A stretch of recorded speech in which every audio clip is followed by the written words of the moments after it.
Ganesh festival అయితే సక్సెస్ఫుల్గా complete అయిపోయింది. ఓవరాల్ ఇండియా గ్రాండ్గా వెల్కమ్ చెప్పి భక్తితోని పద్ధతిగా పూజ చేసిర్రు. నాకైతే ఆనెస్ట్లీ చాలా నచ్చింది. చతుర్థి అంటేనే నాకు ముంబై, మహారాష్ట్ర, పూణే అక్కడ ఉన్నంత వైబ్ ఎక్కడ రాదు. అక్కడైతే క్లాస్గా, రిచ్గా, గ్రాండ్గా, పద్ధతిగా భజన చేసుకుంటా పూజలు చేస్తారు. ఆనెస్ట్లీ ఎక్సలెంట్ ఉంటుంది. నాకైతే నచ్చుతుంది అక్కడ సైడ్.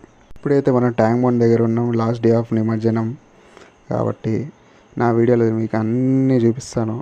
ఆ సెలబ్రేషన్స్, ఆ ఎంజాయ్మెంట్, ఆ వైబ్, ఆ క్రౌడ్ సూపర్ ఉంటుంది. ఇక్కడ కొంతమంది పిచ్చి పిచ్చి పనులు చేసుకుంటే పిచ్చి పిచ్చి చేస్తారు. కల్చర్ని, గణేష్ ఫెస్టివల్ని డిస్రెస్పెక్ట్ చేస్తారు. నాకైతే ఆనెస్ట్లీ అది నచ్చలేదు. పర్వటీస్ వాళ్ళు అయితే భజన చేసుకుంటే నిమజ్జనాన్ని కంప్లీట్ చేశారు. బాగుంది, చాలా బాగుంది. నెక్స్ట్ ఇయర్ కొత్త కాన్సెప్ట్తో మట్టి వినాయకుడు విత్ కలర్ కాన్సెప్ట్తో రావాలని కోరుకుంటున్నాను. వినాయకుడిని మనమే కాపాడుకోవాలి. జై భారత్, జై Hind. Bye bye Ganesha, bye bye Ganesha, bye.